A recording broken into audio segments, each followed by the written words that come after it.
Bonjour Olivier, bonjour Camille. Merci de me recevoir. Avec plaisir. Nous sommes plus que ravis de t'accueillir à la maison pour pouvoir discuter un petit peu plus de ces fabuleuses vidéos que tu es en train de publier sur le blog Les Super Parents. Et donc on va essayer d'aller un petit peu plus loin justement dans toute cette réflexion-là. Alors avec plaisir. Alors moi ce que j'aimerais c'est peut-être que les gens qui nous regardent connaissent un petit peu notre histoire et la manière dont on s'est connus. Donc Olivier, je te laisse raconter peut-être. Ouais, écoute, tu es arrivé dans notre vie à un moment où ça n'allait pas du tout. Pour être parfaitement franc et sincère, et c'est vrai que il se peut que ça fasse bizarre à certains de nos lecteurs parce que sur internet on ne dévoile pas forcément tout et nos articles en termes de parentalité bienveillante ne reflètent pas forcément les choses qu'on vit au jour le jour, et c'est vrai qu'à cette période-là ça allait vraiment pas terrible entre Camille et moi, et on est même arrivé à quasiment se séparer.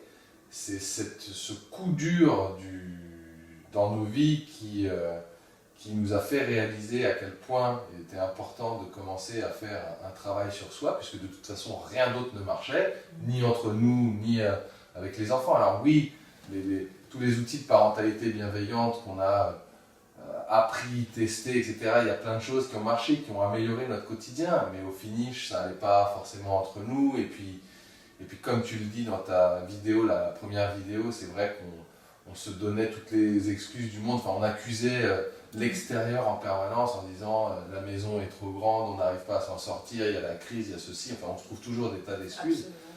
Et on a réalisé avec ce coup dur effectivement que l'important c'était de commencer à travailler sur nous, et c'est pile à ce moment-là que tu es arrivé. Que j'ai envoyé un petit mail, effectivement, pour moi ça me paraissait un petit peu évident que des personnes qui venaient visiter, alors c'est pas vrai pour tout le monde bien évidemment, mais je pense que majoritairement c'est parce qu'on a des difficultés relationnelles avec ses enfants qu'on vient visiter des sites de parentalité en se disant je vais trouver des outils qui vont me permettre de communiquer mieux avec mes enfants, de les comprendre davantage.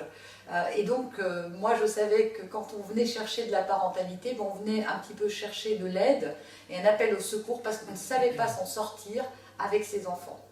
Et que ça créait des douleurs et des souffrances. Donc, c'est à ces personnes-là que je m'adresse. Et pour les toucher, comme vous aviez ce merveilleux site, donc il ne s'agit pas de faire le procès des outils de parentalité, encore une fois, vous en êtes convaincus, et j'en suis moi aussi. Quand on n'a pas de problème à surmonter ses émotions, avoir des outils de parentalité, c'est merveilleux et ça permet effectivement de mieux comprendre, de savoir mieux gérer. On a plein de choses à apprendre qu'on ne nous apprend pas à l'école et que ces outils peuvent être très pertinents dans certains milieux familiaux, mais pas dans tous malheureusement. Quand vraiment on est submergé par de la colère ou par des débordements d'émotions, que ça devient des réactions automatiques sur lesquelles on ne sait pas faire autrement, ou même la volonté ne suffit plus, et bien là, les outils de parentalité ne sont pas pertinents puisqu'ils ne peuvent pas traiter le problème de fond qui est, on en parlera plus avant tout à l'heure, mais qui est ailleurs. Donc effectivement, je t'avais contacté à ce moment-là, donc on va dire que ce mail est arrivé... En synchronicité parfaite. Pile au moment où on en avait besoin, effectivement. Et je ne sais plus ce que j'allais dire. Et donc, en synchronicité, ce mail arrive vraiment au bon moment parce que à ce moment-là, vous avez compris tous les deux qu'effectivement, les outils de parentalité, c'est pas suffisant et qu'on a besoin d'une aide autre et d'un travail effectivement plutôt sur soi et sur ses émotions. Ouais, on s'est vraiment retrouvés face à nous-mêmes. Ok, là notre couple ne fonctionne plus. En même temps, nos anciennes histoires, on répétait vraiment tous ces modèles familiaux ou autres que nous avions pu connaître. Donc voilà, à un moment, il va peut-être falloir qu'on s'occupe de nous. Peut-être que le problème, les difficultés viennent vraiment de nous. Pourquoi je réagis comme ça? Qu'est-ce qui se passe dans mon corps, dans ma tête, voilà, pour... Mais surtout vous aviez tellement d'outils Mais qu'à un moment, vous avez dû vous dire, mais c'est pas possible, on a fait des stages, on a fait des ateliers, on a tous ces outils, et encore une fois, on bataille encore, et dans notre vie tous les deux, même si les outils, c'est pas pour les parents, mais enfin si, parce qu'en parentalité, les on outils explique relationnels, qu'il faut c'est que des les outils parents relationnels. soient des modèles d'éducation, et en même temps, on n'y arrive pas. Et c'est-à-dire qu'on avait vraiment le sentiment, comme tu l'as dit à plusieurs reprises, que malgré toute notre bonne volonté, les outils, etc., il y a un déclencheur, un espèce de petit bouton qui fait qu'on ne maîtrise plus rien. Voilà. Que la colère part et qu'on a beau savoir que ça ne sert à rien, que c'est pas comme ça qu'il faut faire, etc., il n'y a rien à faire. Exactement. Et c'est tout à fait ça. Donc j'aimerais te préciser justement, c'est que c'est comme un bouton. Voilà, ce qu'il faut bien comprendre, c'est que cette colère, on a beau avoir tous les outils, pourquoi ça ne marche pas? Donc on va bien revenir là-dessus. J'ai un déclencheur, quelque chose qui va déclencher ma colère et qui vient de l'autre. Ça peut être son mari, ça peut être ses enfants. C'est souvent les gens qui affectivement nous sont très très proches. C'est sur eux que se déverse la colère, puisqu'en fait on est en miroir par rapport à ces personnes, et c'est ces effets de miroir qui font qu'ils arrivent à nous faire sortir de nos gonds. Ça peut être les parents aussi, hein, d'ailleurs, souvent. Je sais pas toi Camille, mais moi ma mère arrive mieux que personne à me faire sortir de mes gonds, hein, parce qu'il y a ce lien de miroir et d'affectif. Donc, quand la colère arrive, enfin elle arrive, il y a un déclencheur, quelque chose qui fait que c'est comme si, hein, c'est ce que je dis dans ma vidéo, on appuyait sur un bouton et donc on ne sait pas faire autre chose. Si vous appuyez sur le bouton de l'eau qui fait descendre, enfin le bouton du café qui fait tomber le café dans la tasse, ben, l'eau va couler, enfin le café va couler dans la tasse. Vous pourrez faire tout ce que vous voulez et il ne va pas s'arrêter de couler. Si vous lui dites mais arrête de couler, ne coule pas, ou quoi qu'il arrive, ça n'arrêtera pas parce qu'on a appuyé sur le bouton. Il faut débrancher le bouton ou débrancher la machine. Et ça se débranche une fois que l'eau a fini de couler, enfin une fois qu'on a déversé toute sa colère, qu'on est arrivé soit à se calmer tout seul, soit à tout lâcher. Alors à ce moment-là, on réalise, c'est à ce moment-là qu'on devient conscient et qu'on se dit mince, voilà, dans le calme, à nouveau, et qu'on est capable de répondre à comment il aurait fallu agir, et là tout le monde sait dire. Ben, je n'aurais pas dû faire ceci, je n'aurais pas dû faire cela, ou j'aurais dû faire comme ça. Et pour ceux qui connaissent les outils de parentalité, à ce moment-là, la caisse à outils est là, et je sais quel outil j'aurais dû prendre. Sauf qu'à ce moment-là, je n'avais qu'un seul outil. Et cet outil, c'était ça. Donc voilà, la colère, en fait, elle s'active parce qu'il y a un déclencheur. Oui, mais d'où elle vient, Alors, cette colère? oui, alors cette colère, elle vient d'une colère beaucoup plus ancienne, qui a été brimée, réprimée. Elle vient de nous quand on était tout petit. Alors il y a plusieurs choses. Il y a la colère en mimétisme. Il faut savoir que quand on reproduit des scénarios du passé, ils se reproduisent de deux manières. Soit par du mimétisme, c'est-à-dire je refais la même chose que ce que j'ai vu. Et les enfants sont très forts. Et souvent, les parents sont désespérés de voir que les enfants se mettent en colère ou tapent sur leurs frères et sœurs ou même sur eux-mêmes. Il y a des enfants qui s'en prennent aussi à leurs parents, même tout petits, en se disant mais c'est pas possible. Ben si, c'est possible parce que dans le couple, on se met en colère, ou moi-même avec eux, je me mets en colère. Et donc forcément, comme je leur apprends la colère, eh bien ils la reproduisent, même si on a le sentiment de ne pas leur apprendre la colère. Mais les enfants, ça ne fait pas ce qu'on dit, ça fait ce qu'on fait. Et ça veut dire que par exemple des parents qui ne se mettent jamais en colère, leurs enfants ne se mettent pas en colère? Alors, on ne va pas dire ça parce qu'un enfant est entier. Pour lui, la colère, le problème des adultes, c'est que la colère, c'est négatif. Pour un enfant, regardez les bébés qui hurlent. Il est en colère, le bébé. On a tous eu des bébés, là, et on sait qu'un bébé, ça peut se mettre fortement en colère parce qu'il a faim, parce qu'il est sale et parce qu'il n'a pas ce qu'il veut. Parce qu'il a un besoin. Voilà, il a un besoin. En fait, c'est ça. Et nous aussi, on a un besoin. Derrière la colère se cache un besoin non comblé. Donc, je reviens au bébé. Lui, quand il a faim, voilà, quand il rit, il rit. Et d'ailleurs, si on observe les petits-enfants, eh bien, on voit que leurs émotions, enfin, ils ont des réactions sans se préoccuper de si c'est bien ou si c'est mal.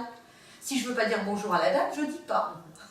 Va embrasser la dame, bah non, moi je ne veux pas embrasser la dame, puis ils le disent.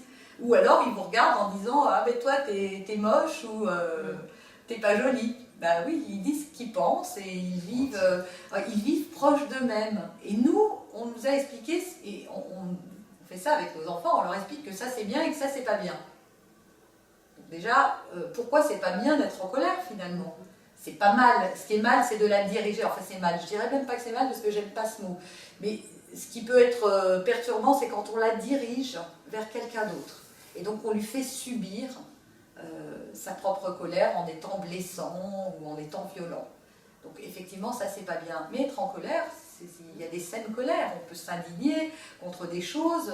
Voilà, le tout est de ne pas la tourner vers l'autre. Et souvent, ces colères... Et la colère dont on parle, elle est très différente. Hein. C'est une colère automatique qui agit pour un besoin donc, qui n'est pas comblé de notre enfance, qui n'a pas été comblé, et que l'on revit ici et maintenant. Il y a quelque chose que je veux que je n'ai pas eu. Et souvent, c'est parce que votre enfant, alors il y a plusieurs raisons, hein. Soit votre enfant, vous n'acceptez pas, pardon, que votre enfant se mette dans un état que vous ne vous autorisez pas à vous-même. Quand l'enfant se met en colère, je suis en miroir de cette colère, je vois cette colère chez lui, elle ne me plaît pas, parce que moi, je la condamne chez moi. Comment cet enfant peut me faire faire ce que je ne veux surtout pas voir? Il me montre quelque chose que je ne veux pas. Donc je ne veux pas dans mon foyer. Cette colère, je ne veux pas la voir, elle me fait peur parce que je ne regarde pas la mienne, donc je ne vais pas accepter celle de mon enfant. Et donc je réagis. Hein, c'est réagir, c'est agir à nouveau. On reconnaît quelque chose. Hein, c'est comme reconnaître, on ne reconnaît que ce qu'on voit chez nous-mêmes. Hein. Donc je te reconnais ta colère, mais je ne la veux pas. Donc souvent dans ces cas-là, on agit soit comme son parent à l'époque, qui n'acceptait pas que nous étions en colère. Et c'est souvent ça, hein, c'est ce qu'on appelle les neurones miroirs. On n'accepte pas la colère de son enfant, et donc ça nous submerge. Voilà, le bouton déclencheur, c'est ce n'est pas possible, il ne peut pas être en colère. Ou ce n'est pas ce que je veux aussi. C'est un peu la même chose, hein, mais j'ai voulu, c'est de l'autorité, c'est du contrôle. Je veux que tu mettes tes chaussures, tu ne mets pas tes chaussures. Et quand tu ne mets pas tes chaussures, alors bien évidemment, je vais schématiser, et chacun a ses déclencheurs, donc c'est après tout l'objet d'un travail. Mais par exemple, quand tu ne mets pas tes chaussures, tu me renvoies l'image de « je ne suis pas écoutée », parce que quand j'étais petit, on ne m'écoutait pas. Toi, tu ne m'as pas écouté, maman. Je disais que j'étais triste et tu me disais « oh non, mais un garçon, ça pleure pas ».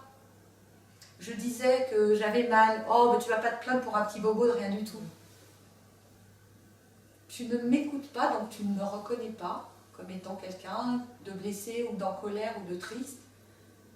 Et donc tu ne l'acceptes pas. Et donc là, c'est une sorte de blessure de reconnaissance. On n'a pas été reconnu par ses parents. Et du coup, le fait que notre enfant ne nous écoute pas, ne nous reconnaisse pas quand on lui demande quelque chose, quand on a cette même blessure qui revient de ne pas être entendu, de ne pas être reconnu. C'est une blessure qui revit. En fait, il y a 7 besoins. Un enfant a 7 besoins fondamentaux. Certains, il y a des écoles qui en dénombrent beaucoup plus. Moi, après avoir fait avoir beaucoup étudié ça, j'ai trouvé qu'après, c'est un peu comme les blessures, c'est un petit peu des... on a le besoin et puis on peut trouver des sous-besoins. Voilà. Mais il y a des besoins principaux et pour moi, ils sont au nombre de 7. Et ces besoins, donc il y a un besoin d'amour inconditionnel. Est-ce que j'étais aimée telle que j'étais, ou mes parents m'aimaient moins si je faisais pas bien? Ou est-ce que j'ai été suffisamment valorisée? Est-ce qu'on m'a suffisamment donné de responsabilité? Alors bien évidemment, il y a responsabilité s'adapte avec l'âge de l'enfant. On ne demande pas à un enfant de 4 ans de faire tourner le lave-vaisselle, débarrasser machin et de ranger sa chambre. Mais voilà, est-ce que mes parents avaient suffisamment confiance quand l'enfant, par exemple, essaye de grimper? Souvent, il y a des parents qui disent « ah non, mais c'est trop difficile ça pour toi ». Alors c'est des petites choses qui peuvent être anodines. C'est pour ça que je dis qu'il n'y a pas besoin d'avoir eu une enfance douloureuse ou traumatisante. Parce qu'un besoin, qu'il soit réel ou perçu, a le même impact et qu'il n'y a pas d'échelle à la douleur d'un enfant. Ah, là, c'est vraiment quelque chose d'important parce qu'on l'a vu dans les commentaires, effectivement, oui.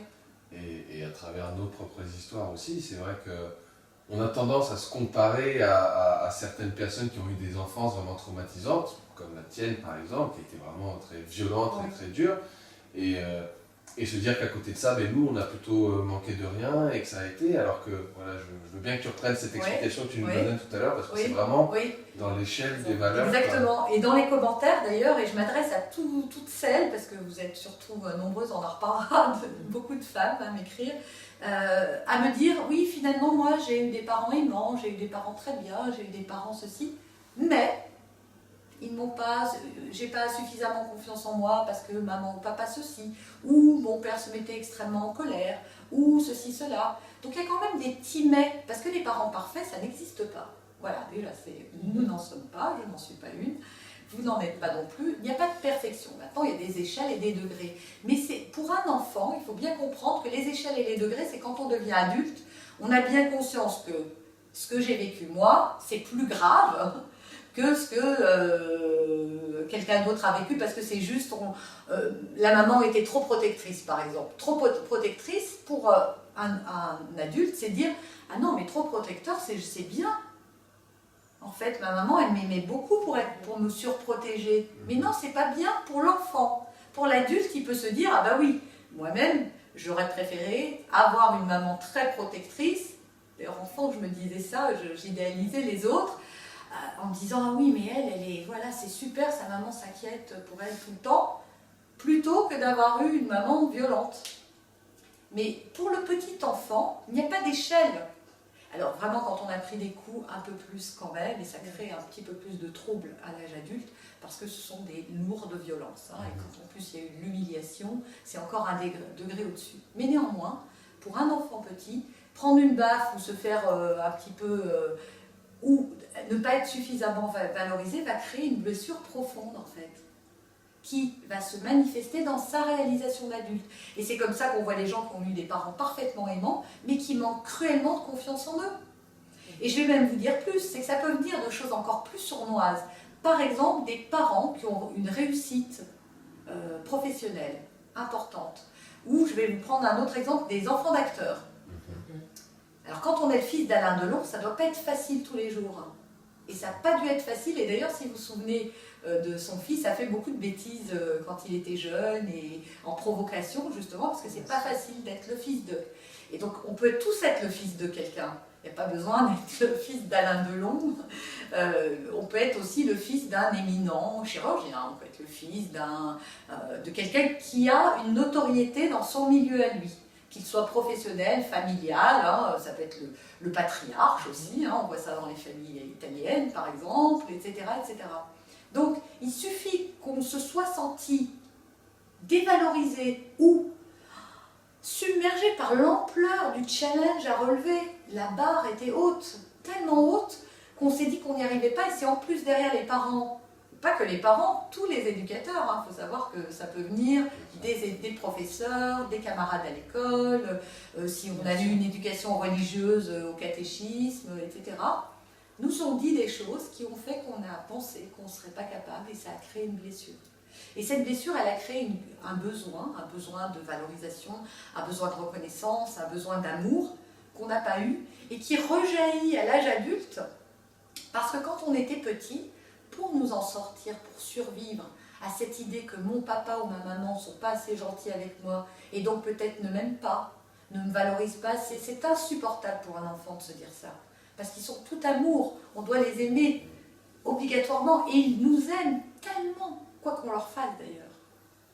Ils nous aiment, eux, de manière inconditionnelle, nos enfants, quand ils sont tout petits. Après, ils peuvent se révolter. Les tout petits, ils nous aiment inconditionnellement, quoi qu'on fasse.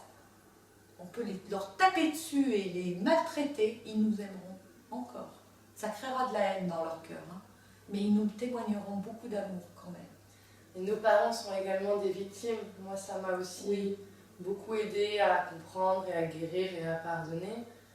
C'est de vraiment, voilà, de me dire, ok, j'ai eu telle blessure, il s'est passé telle chose dans nos vies. Mais finalement, voilà, en regardant de plus près leur histoire, je me suis rendu compte qu'ils avaient aussi vécu les mêmes choses avec leurs parents. Oui, absolument. Souvent, c'est le même schéma. Absolument. C'est-à-dire que les souffrances qu'on a sont les mêmes que eux ont eu petits, et voire de génération en génération. Et voilà, et c'est comme ça qu'on s'aperçoit qu'en fait, on reproduit. Si on a des doutes sur la reproduction, il suffit d'observer la vie de son père ou de sa mère en étant très objectif, parce que souvent, il y a des petites variantes, mais elles sont subtiles. Il y a quand même dans les grandes lignes, voilà, un enfant battu a souvent des parents qui ont eux-mêmes été battus. Quand il y a eu des traumatismes dans l'enfance, à des périodes de l'évolution de l'âge, par exemple un décès quand on a 4-5 ans, voilà, des choses comme ça. Et puis ça peut être des divorces, ça peut être des voilà, on voit ces reproductions et surtout on voit que nos parents ont eu les mêmes blessures que nous, avec les mêmes difficultés. Souvent, et c'est comme ça qu'on peut arriver à leur pardonner, mais bon, ça fait partie d'un long chemin. Là, le but, c'est déjà de libérer cette colère, mais c'est d'arriver à pardonner parce que justement, on comprend, on a de la compassion, hein, et c'est ce que tu vis, toi, Camille, c'est d'être arrivé à voir la blessure de tes propres parents, et donc à avoir beaucoup de compassion pour eux, donc d'abord pour toi-même, parce que tout commence d'abord pour soi, c'est en étant bienveillante et compatissante envers toi-même que tu as pu tout à coup en avoir pour tes parents et donc faire ce travail de pardon. Et c'est comme ça qu'on se libère, c'est comme ça que tu es arrivé à faire ce formidable travail et tous les deux vraiment bravo pour cette progression assez fulgurante parce que parfois il faut beaucoup de temps. Je pense qu'on avait tout en nous, comme tout le monde, tout est en nous. On a juste été prêts, mise de façon brutale, hein. On n'a pas eu le choix, ça s'est vraiment imposé à nous, et ouais, dans la douleur. Mais du coup, voilà, faire ce travail tous les deux, aussi. Voilà, tous les deux ensemble, sachant que on s'est rencontrés, on s'est trouvés, c'est pas pour rien, on avait les mêmes histoires, les mêmes blessures. Donc voilà, ça a été encore plus fort. Oui, d'ailleurs, ça nous permet de revenir. Ça me fait penser à un commentaire qu'on a eu d'une jeune femme qui te demande pourquoi est-ce que tu t'adresses qu'aux femmes. Parce que oui, alors, dans notre histoire, on a cette chance, et c'est pas la première fois qu'on nous en parle d'ailleurs. C'est vrai que beaucoup de nos lectrices, puisqu'on a encore une fois 99% de lectrices plutôt que de lecteurs, ce qui explique d'ailleurs... Ce qui explique pourquoi je m'adresse aux femmes. Mais c'est pas la première fois qu'on nous dit, ben oui, les mamans c'est bien, mais les papas aussi doivent être impliqués dedans. Après, beaucoup nous ont dit aussi, enfin, on a reçu déjà plusieurs mails, commentaires pour nous dire qu'on avait entre guillemets beaucoup de chance d'être tous les deux dans cette même volonté de s'améliorer en termes de parentalité, etc. Et aujourd'hui, tous les deux dans cette même volonté d'avancer, de se comprendre, de se connaître un peu mieux pour au finish avancer ensemble. Mais voilà, ça permet peut-être que tu puisses répondre à cette question qu'on avait sur pourquoi tu parles comme maman. Oui, alors bien évidemment, voilà, la colère n'est pas qu'une histoire de femmes. Et d'ailleurs, je pense que les femmes qui nous regardent sur ce blog ont aussi peut-être aussi des problèmes de violence avec leurs compagnons. Soit elles qui font subir la violence à leurs compagnons, soit qui la subissent, jusqu'à des violences très graves. C'est presque normal, j'ai envie de dire, hein, quand on a instauré la violence, il peut y avoir à plusieurs niveaux. Donc ça ne s'exprime pas qu'avec les enfants, ça peut aussi s'exprimer dans le couple. Mais effectivement, on n'est pas tout seul, hein, dans un couple, on a un mari, et ce mari aussi est concerné. Alors peut-être que lui n'est pas du tout violent, ça peut arriver, mais souvent il y a des rapports il peut y avoir des rapports de force dans le couple qui font que, bien évidemment, la colère, c'est pas qu'une histoire de femme. Donc oui, donc la colère, ce n'est pas qu'une histoire de femme, bien évidemment que c'est important le papa. Maintenant, il ne faut pas s'arrêter à faire les choses en disant oui, mais parce qu'il faut que l'autre adhère. Vous, ce qui a été formidable, et d'ailleurs c'est ce que je vous disais avant qu'on filme, c'est que tous les deux, vous avez à ce moment-là décidé tous les deux de faire quelque chose. Votre prise de conscience a été quasi, alors peut-être toi un petit peu avant Olivier, je crois, mais très peu de temps avant, quoi. C'est-à-dire que vraiment, vous êtes suivis sur le même truc et ça vous est apparu évident parce qu'on n'essaye pas, tu ne serais pas arrivé à l'emmener dans cette idée-là et toi non plus, tout seul. Mais je pense que vraiment, ma décision, c'est vrai que ça a été un gros choc pour Olivier qui s'est rendu compte donc, quelques jours après moi que pour lui c'était la même chose, qu'il reproduisait les mêmes erreurs, voilà, qu'on avait toujours les mêmes difficultés, qu'on attirait toujours les mêmes personnes, qui nous remettaient face à toujours les mêmes schémas. Et là on était déjà dans la parentalité, donc on avait déjà quelques notions quand même de tout ça et que tous ces schémas en nous, pour y mettre fin, fallait travailler dessus. Et là ça s'est vraiment imposé à nous comme une évidence. Mais voilà, ce que je veux dire, c'est que c'est pas parce que, effectivement, je voudrais pas qu'il y ait des femmes qui se disent oui, mais finalement, d'abord, qui essayent de convaincre le compagnon, parce que ça c'est Non, pas ça peut combat. partir que de soi. C'est ça, c'est un combat perdu d'avance, parce que l'autre, il peut faire pour faire plaisir, parce que parfois il veut avoir la paix, mais ça ne marchera pas. Mais c'est pas parce que l'autre ne veut pas qu'on peut pas réussir à s'en sortir tout seul. Parce qu'à partir du moment où nous changeons, les choses changent. Et ça peut paraître bizarre, mais si, quand on fait quelque chose nous-mêmes, l'autre va changer de toute façon. Ah oui, ça c'est ça. Nous, on l'a remarqué avec nos parents. Ah ouais. Alors voilà, j'aimerais bien que vous me racontiez justement un petit peu tout ce que vous avez... Olivier plus que moi, donc je vais moi, te laisser la parole, mais c'est vrai que moi j'ai rendu visite il y a peu de temps à mes parents et voilà, j'étais enfin moi-même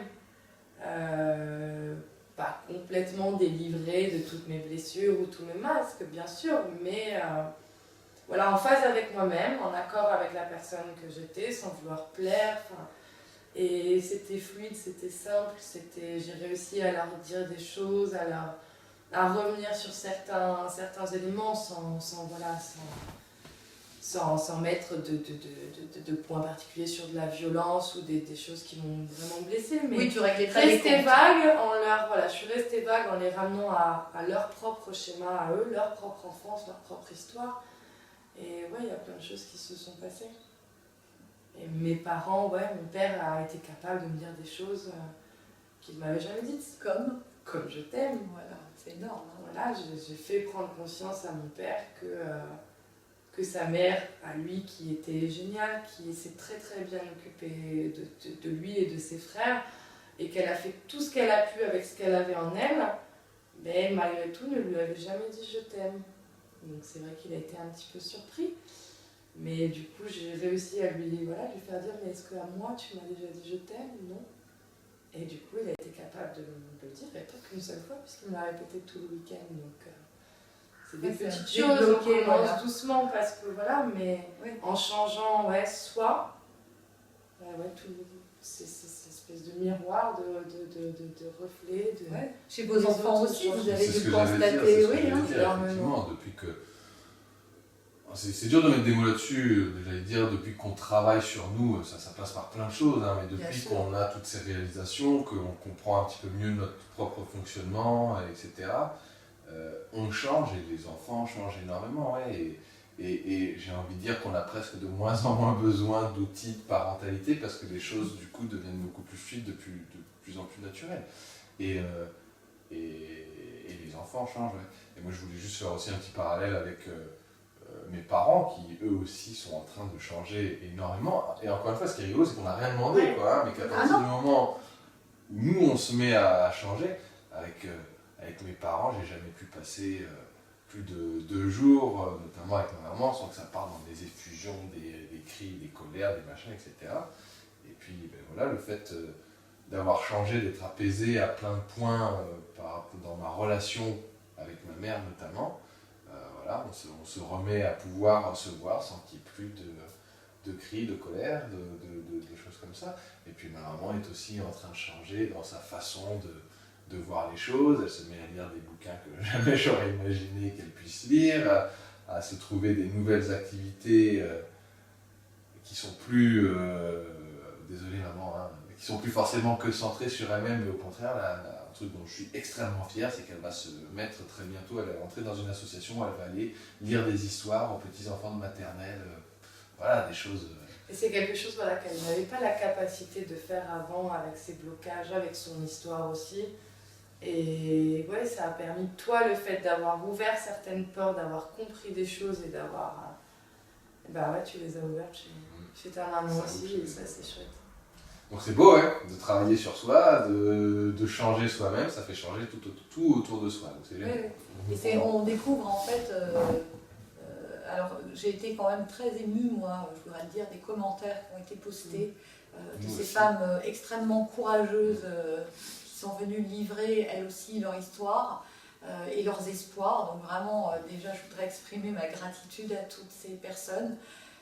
Qui aujourd'hui savent qu'elles ne sont plus seules, et ça c'est très important, et c'est aussi ce qui m'avait motivée, moi, c'est de venir dire, voilà, vous n'êtes pas seul, et il y a des solutions, Effectivement, encore une fois, comme je l'ai dit dans la vidéo 2, je ne vends pas le bonheur en 10 leçons. Toute transformation demande des efforts, du travail, mais il faut en être là où vous en étiez. Il faut en avoir assez. Il faut être à bout, au bout du bout du bout. Se dire maintenant, il me faut une solution et je vais faire tout ce qu'il faut pour m'en sortir. Il faut vouloir s'en sortir, il faut en avoir ras-le-bol. C'est pour ça que ça s'adresse à ces personnes-là en priorité, parce que si on vient chercher encore de la formation, honnêtement, allez vous acheter des livres, il y en a des tas qui sont très bien. Voilà, vous resterez au moins point de départ, vous aurez un peu de connaissances, mais ça ne vous aidera pas plus, mais c'est pas grave, c'est pas la peine de vouloir continuer comme ça à faire des choses stériles. Mais si vraiment on en a marre et qu'on est prêt à se remettre en question parce que ça bouscule, hein, vous êtes d'accord? Oui. Énormément, mais que pour du bon. Oui, mais il y a des périodes de turbulence où vraiment il faut se remettre face à soi, face à ses ombres, face à ses vieux démons, on va dire, face à ses peurs. À tout ce qu'on a voulu effacer ou mettre de côté ou se dire je suis plus forte que... C'est ça, il va falloir revenir, recontacter, un petit peu se remettre un petit peu en question, vraiment, parce qu'il y a des choses... Mais c'est le passage obligé. Voilà, mais il faut être prêt.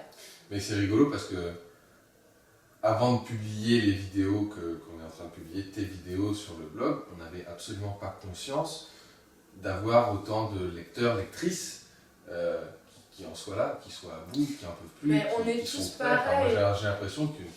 Tu vois, Noémie, tu dis que voilà, c'est super et c'est beau que ces femmes viennent et laissent des commentaires et nous expriment leurs difficultés. Je pense que c'est vraiment un problème de société, sûrement, où voilà, on a tous beaucoup de difficultés et tellement de peur à les partager parce qu'on a peur du regard des autres, de l'image de notre image.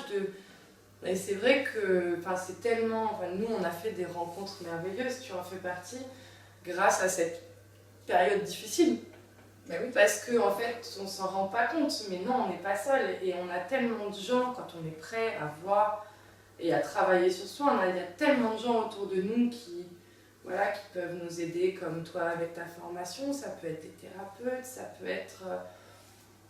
dès qu'on est prêt à partager un petit peu ses difficultés, je trouve que... Et à les regarder en face. Et les regarder en face. Arrêtez de chercher à l'extérieur. Arrêtez de croire que mais c'est peut-être mes enfants sont un petit peu plus pénibles que les autres finalement. Non, mais quand même. Mais je suis sûre qu'il y en a encore qui continuent de croire qu'ils ont des enfants plus difficiles. Mais les enfants ne sont que des projections de nous-mêmes. Donc si vos enfants sont difficiles, c'est qu'il y a quelque chose en vous qui fait que vous avez des enfants difficiles. Vous êtes aussi, qu'est-ce que vous leur avez transmis de la vie. Donc difficile, c'est souvent quand ils ne font pas ce qu'on veut. Donc ils sont durs, leur caractère est très dur. Mais tous les enfants ont du caractère. Tous. Sauf qu'il y a aussi la manière dont on réagit. En fait, les parents qui arrivent à être bienveillants avec leurs enfants ne réagissent pas. Pourquoi? Parce que ça ne les dérange pas. C'est-à-dire qu'ils ne sont pas affectés par les... Non, ça ne veut pas dire qu'ils acceptent. Ouais. Mes filles, si elles se tapent dessus, ça ne me plaît pas. Elles se tapent dessus et je cautionne pas ça. Je trouve ça pas bien. Je les sépare et je leur explique que c'est pas bien ce qu'elles ont fait. Voilà. Je demande ce qu'elles en pensent, moi. T'en penses quoi? J'ai pas étudié la parentalité, mais voilà. Enfin, t'en penses quoi ton comportement? Tu te rends compte? T'as pas d'autre réponse? Parce que c'est ça aussi un enfant. C'est comme sa maman, il n'a pas d'autre réponse. Il sait pas faire autrement. Mais chez un enfant, c'est normal, il n'a pas les mots. Mais nous, on les a blindés aussi, les mots. Les mamans ont blindé. Souvent, elles ne savent pas dire. On appelle tout colère. Il n'y a pas que de la colère, il y a de la frustration, il y a du ressentiment, il y a de la jalousie, derrière la colère se cachent d'autres choses, de la peur. Derrière la colère, c'est ce que je propose, moi, qu'on découvre. Qu'est-ce qui se cache? Qui est caché? Où est le loup? Il est où le loup? Et c'est qui ce loup? Il est tout blanc, il est tout noir, il est petit, il est grand, il est gros, et il a peur, il est frustré. Qu'est-ce qu'il veut? D'ailleurs, une question comme ça dans les commentaires tout récemment qui disait comment ça se fait que tu te focalises que sur la colère alors que c'est pas la seule. Oui, il y a d'autres émotions, absolument. Alors il fallait bien cette colère, je pense que c'est une... il faut savoir que derrière la colère, il y a de la tristesse. En principe, la colère est une manifestation qui arrive après. D'abord, il y a un sentiment de « je suis triste ». Par exemple, mon enfant est en train de taper sa sœur. Et moi, ça me rend triste parce que ça me renvoie à quand j'étais petite, la violence dans ma famille, par exemple. Ou ça me renvoie à mais tout ce que je donne, tout ce que je fais, ça ne porte pas ses fruits. Je suis frustrée et donc je suis triste. Avant de me mettre en colère, je suis triste. Donc la libération des émotions, quelles qu'elles soient, moi je vous parle de la colère parce que je pense que c'est l'émotion, avec la tristesse, ça doit être les deux émotions les plus importantes. Maintenant, il y en a sans doute d'autres, comme la peur, comme... faut savoir que des émotions, c'est pareil, hein, pour moi, il n'y en a que deux. Il y a la peur et l'amour. C'est tout, il n'y a pas d'autres émotions en réalité. Il y a la peur et l'amour. Et derrière la peur, eh bien, il y a la colère, la frustration, l'impatience, la jalousie, et derrière, parce que quand on est jaloux, c'est toujours parce qu'on a peur. Quand on est frustré, c'est parce qu'on a peur. Quand on a ceci, c'est parce qu'on a peur. Et l'amour, parce que la joie, c'est quoi? Ben, c'est de l'amour, la paix, c'est de l'amour, la sérénité, c'est de l'amour, le bonheur, c'est de l'amour, etc., etc. Donc en fait, il n'y en a que deux. Donc quand je parle de la colère, je parle de la peur. Je parle aussi de la tristesse, je parle aussi de la frustration, je parle aussi de tas d'autres choses. Donc maintenant, si on ne se met jamais en colère, cette formation, ça ne sert à rien. Hein, si on vient pour la tristesse, j'en ferai peut-être un jour une pour la tristesse. Aujourd'hui, ce n'est pas le débat. L'idée, c'est vraiment d'aider des mamans principalement, mais pas que. Donc messieurs, si vous m'écoutez, vous êtes les bienvenus. Ce n'est pas que pour les mamans. Et j'en suis la preuve vivante. Voilà. Et ça peut être également des personnes qui ont du mal à canaliser cette colère avec leur compagne. Et inversement, et là je vais regarder la caméra dans les yeux, c'est important, mesdames, messieurs aussi, si vous avez également des comportements violents qui ne s'adressent pas nécessairement aux enfants, mais à vos compagnons, cette formation c'est pareil, hein, cette colère vous concerne aussi. Voilà, je m'adresse également à vous, sachez que c'est la même chose et que dans cette formation d'ailleurs, je ne donne pas d'outils pour s'occuper de ses enfants. Hein. Oui, c'est des outils pour traiter la c'est colère. pour s'occuper de soi-même. Voilà, c'est très important, c'est vraiment tout part de soi. Hein. Oui, puisqu'une fois qu'on s'est occupé de soi, de toute façon, après les choses coulent toutes seules.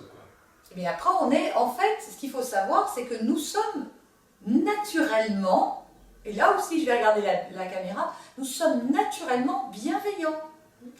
Le bug, c'est de ne pas l'être. Quand on n'est pas bienveillant, c'est qu'il y a un problème, c'est qu'il y a quelque chose qu'on fait qui n'est pas normal. Quand on n'est pas bienveillant avec les autres, quand on n'y arrive pas, oui. que ce soit avec nos enfants ou notre conjoint, c'est parce qu'on n'est pas assez bienveillant avec soi-même. Absolument.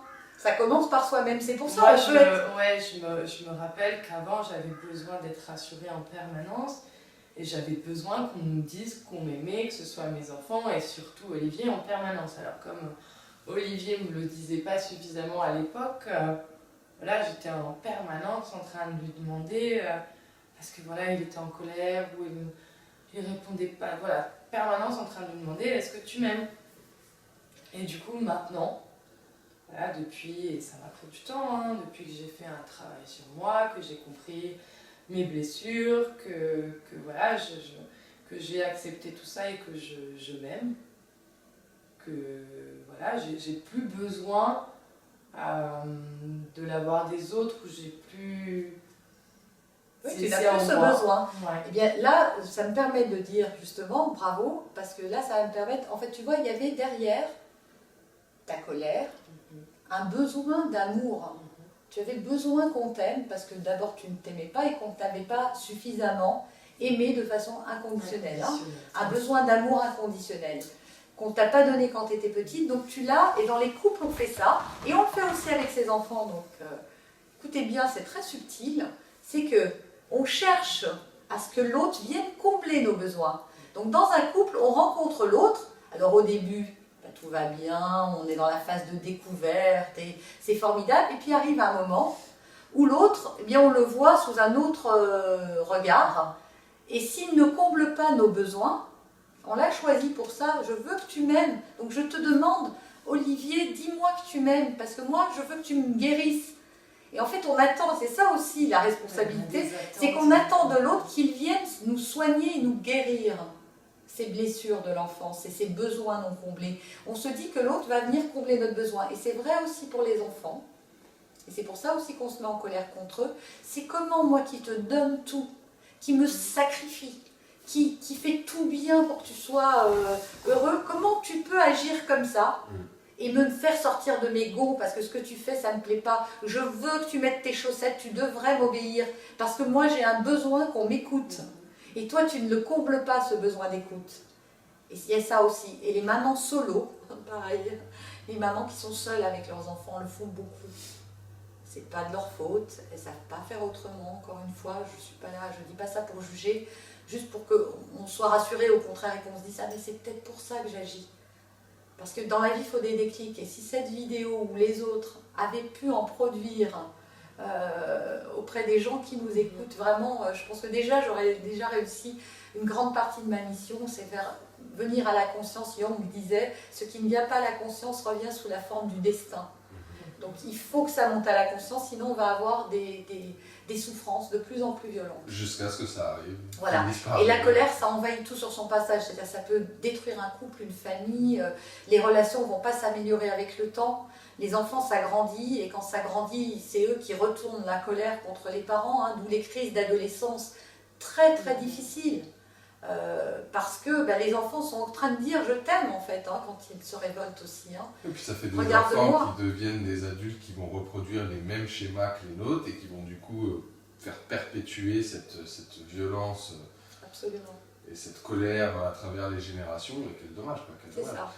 Ça. Nous on a bien réalisé quelque chose, c'est que justement de travailler sur tout ça. Alors on a commencé par travailler sur la parentalité, on s'est rendu compte que ça nous a aidé mais pas assez. On a ensuite travailler vraiment sur nous-mêmes, on se rend compte vraiment d'une chose, c'est qu'on est en train, entre guillemets, de briser un cercle, un schéma qui se répétait de génération en génération, et on espère, c'est pas qu'on espère, on est persuadé que nos enfants, effectivement, grâce à ce travail qu'on a fait nous, ne seront pas dans la colère et dans la violence avec leurs propres enfants. Non, et à deux niveaux, c'est-à-dire que vous avez réparé chez vos parents. Quand on répare soi-même, on répare on peut réparer jusque... et je trouve qu'il y a une autre belle leçon dans tout ça, c'est que voilà, on a guéri, on a corrigé ça en arrière et puis pour nos enfants, mais on leur donne aussi une belle leçon parce qu'ils auront aussi, ils ne seront pas parfaits, ils auront forcément des difficultés aussi à un moment, mais voilà, de savoir que tout vient de nous, tout est à l'intérieur et quand on s'aime suffisamment, qu'on est dans cette dynamique de vie, d'amour et de positif, tout est possible et que mes parents ont réussi à changer, ont réussi à travailler sur eux à un moment. Voilà, j'aurais cette possibilité. Moi aussi, c'est vrai que... C'est sûr que vous avez envoyé un message fort en fait à vos enfants. En guérissant ses propres blessures, on montre à ses enfants que c'est possible.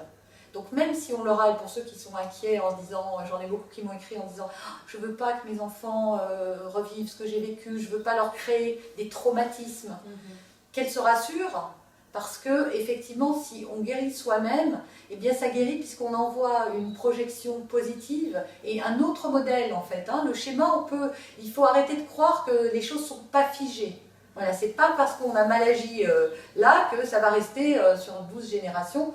Il n'est jamais trop tard pour bien faire, et un enfant c'est malléable en plus.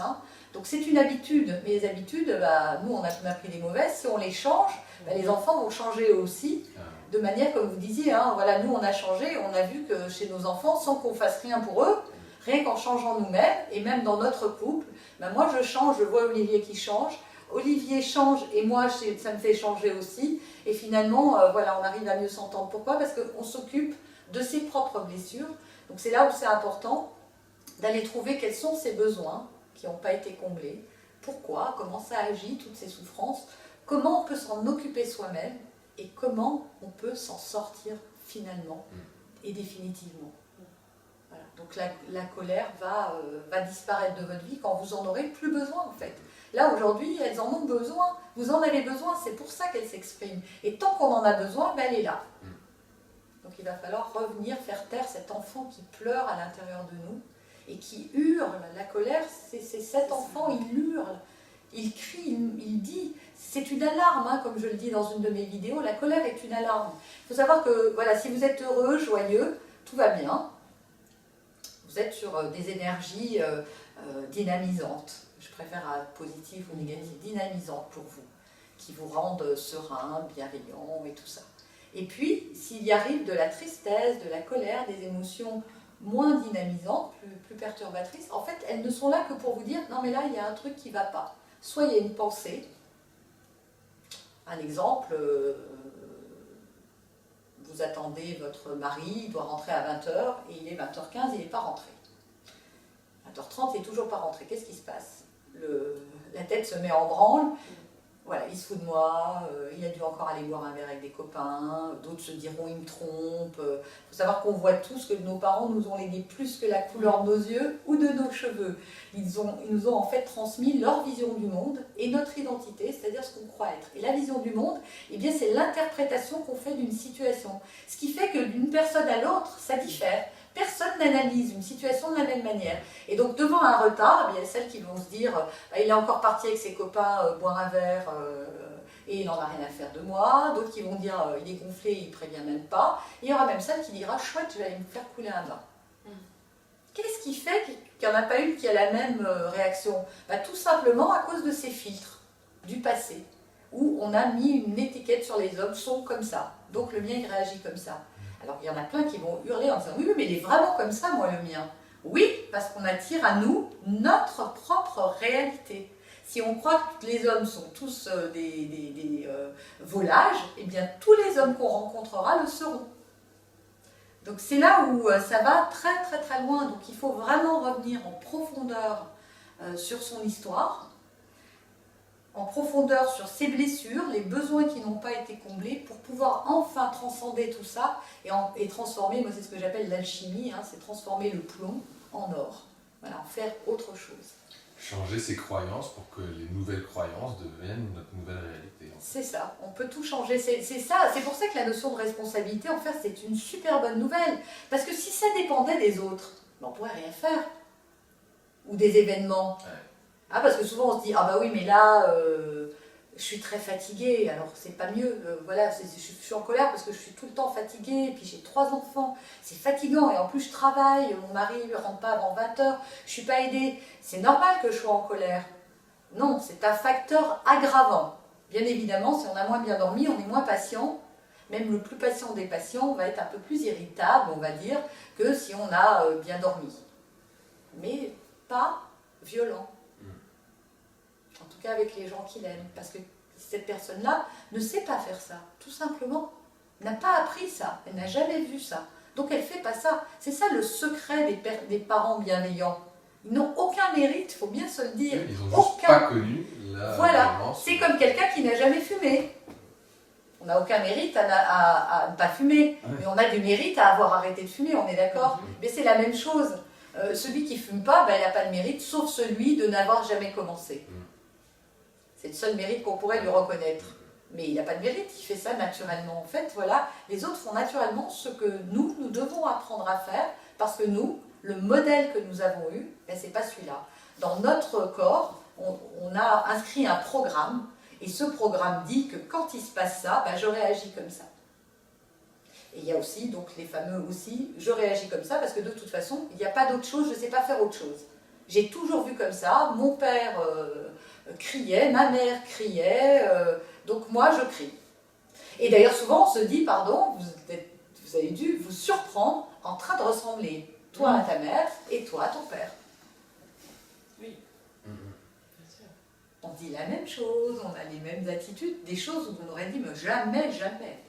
Enfin moi, jamais. Et qu'est-ce qui se passe pour les personnes qui n'expriment pas leur colère?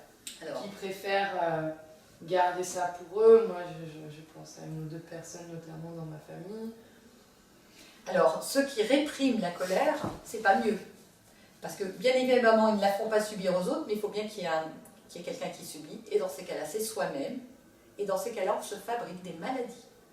Toutes les maladies viennent de là. Enfin, pas que de la colère, mais de quelque chose qu'on a réprimé. Un refus de pardonner, un refus de se mettre en colère. Donc ces personnes-là, en fait, elles blindent. Alors il y a 2 catégories. Il y a celles qui répriment leur colère dans certaines circonstances. Par exemple au boulot. Au boulot, je m'écrase toute la journée et à la maison, je suis un tyran. Parce que j'ai réprimé, mais à un moment, il faut qu'elle sorte.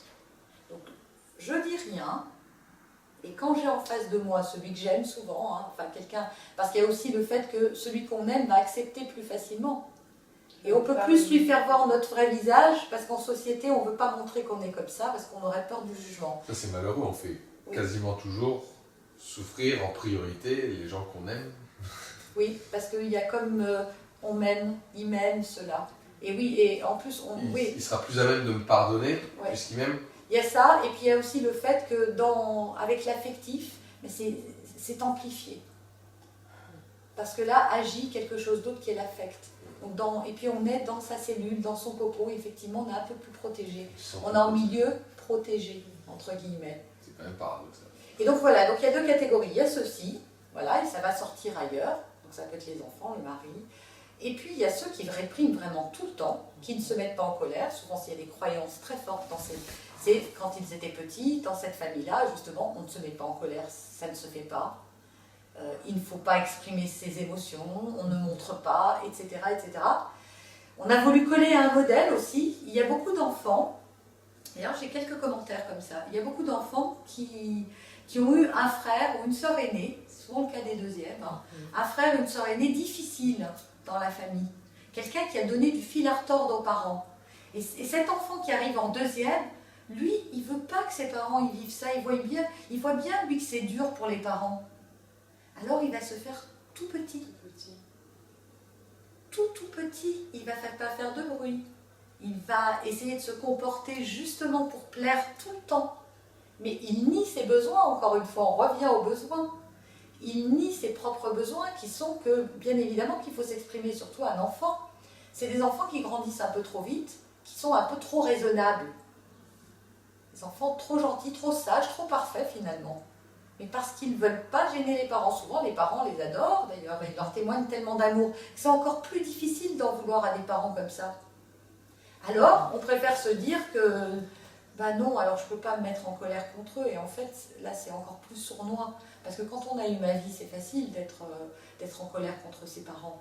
Mais quand on a eu des parents finalement aimants, qui n'ont pas fait des choses très graves, ben, on a du mal à leur en vouloir. Mais si, on peut leur en vouloir. On avait le droit, nous aussi, d'être un enfant, avec des caprices d'enfant, avec des désirs d'enfant, et puis on avait le droit d'avoir des défauts, de ne pas être parfait. On a cherché cette perfection, et souvent ces gens continuent à chercher cette perfection et craignent le regard des autres, même à l'âge adulte. Donc voilà, donc ces colères-là réprimées, elles fabriquent à la longue des maladies. D'accord. Ça peut être des dépressions, mais ça peut être des choses même plus graves, parce que forcément, tout ce qui ne sort pas du corps reste dans le corps. Ça reste dans le corps, ça fabriquera des maladies. Donc à la limite, il vaut mieux la sortir que la garder. Et d'autant plus que tu nous expliquais aussi, je ne pense pas qu'on en ait parlé, mais que la colère peut être saine, enfin qu'elle n'est pas forcément négative, que Absolument. La colère c'est une émotion qui se doit d'être vécue. Absolument, et d'ailleurs il y a des saines colères, et tous ceux qui sont en colère ont eu des saines colères à certains moments de leur vie, sauf qu'ils ne les ont même pas vues, parce que souvent on focalise sur ce qui ne va pas plus que ce qui va. C'est un peu le gros problème qu'on a tous quand on n'a pas travaillé sur soi, en tout cas, de ne voir que le verre à moitié vide, et surtout pour nous-mêmes. Hein, on est vraiment très dur avec nous-mêmes. Résultat, on voit pas en fait que... je vais parler de moi parce que c'est l'exemple qui me vient. Par exemple, quand j'étais dans la rue et que c'était difficile, etc. Mais je pense que c'est la colère et la rage de vouloir prouver que j'allais y arriver, que je pourrais m'en sortir, que j'allais arriver à, qui m'a fait trouver des ressources insoupçonnées de courage, de détermination. Et bien ça, les personnes qui utilisent la colère, voilà, l'utiliser à bon escient ou pour s'indigner tout simplement, parce qu'il y a des injustices et des choses sur lesquelles on n'a pas envie de cautionner et qui méritent d'être indignées, mais là, on ne la tourne pas. La colère est mauvaise quand elle est dirigée, encore une fois. Mais si on se met en colère, et c'est ce que j'apprends aussi, hein, on n'arrive pas à le faire tout de suite, mais on peut aller exprimer sa colère à quelqu'un d'autre. Un oreiller, par exemple. Parce que ce qu'il faut surtout pas... En écrivant. Ou à une lettre en l'écrivant. Voilà, on peut exprimer sa colère autrement que face à quelqu'un. Sauf que tant qu'on est en mode automatique, on n'a pas le recul de se dire « Oh, bah, je vais aller écrire une lettre » ou « Je vais aller taper mes oreillers, ça va aller mieux ». Il y a un truc à faire avant, mais une fois qu'on sait le faire, on aura toujours des raisons d'être en colère. Nous sommes des êtres humains. Le but, c'est pas de ne pas avoir d'émotion du tout. Et qu'on arrête avec c'est bien ou c'est mal. Pour moi, c'est yin ou c'est yang. Il n'y a pas de bien et de mal. Ce qui est rigolo, et là je pense que les gens qui nous lisent depuis un certain temps ou qui ont lu un petit peu les articles qu'on publie sur lessuperparents.com, c'est qu'un des outils de parentalité bienveillante, c'est vraiment d'accueillir, de reconnaître la colère de ses enfants. Moi, d'accueillir les émotions, que ce soit la colère ou autre. Je nous revois le nombre de fois où on a dit à Léo, Lou et Lily, mais oui, tu as le droit d'être en colère, c'est normal, tu peux pleurer, tu peux crier, tu as le droit d'être en colère, c'est tout à fait normal. Alors qu'on ne s'autorisait pas à nous-mêmes. C'est ça. C'est-à-dire qu'on avait du mal à faire ce processus-là pour nous. Oui, on se reprochait déjà notre colère. Et en plus, on n'essayait pas de la comprendre. Voilà, ok, je suis en colère, d'accord, pourquoi, qu'est-ce qui se passe à ce moment-là, qu'est-ce que ça réveille en moi. Et du coup, voilà, d'être capable de faire ce petit travail au moment où la colère nous envahit, nous permet de pas la diriger contre quelqu'un ou de s'abîmer nous-mêmes, vraiment d'accord, il se passe ça en moi. Et... Le message c'est oui, les enfants ont le droit d'être en colère, mais nous aussi on a le droit d'être en colère. Et les enfants ont des besoins, et nous ça on l'avait oublié parce que voilà, nous on mettait nos enfants au centre, on voulait tellement tout leur donner, tellement bien faire, pas reproduire voilà, ce que nous on avait connu.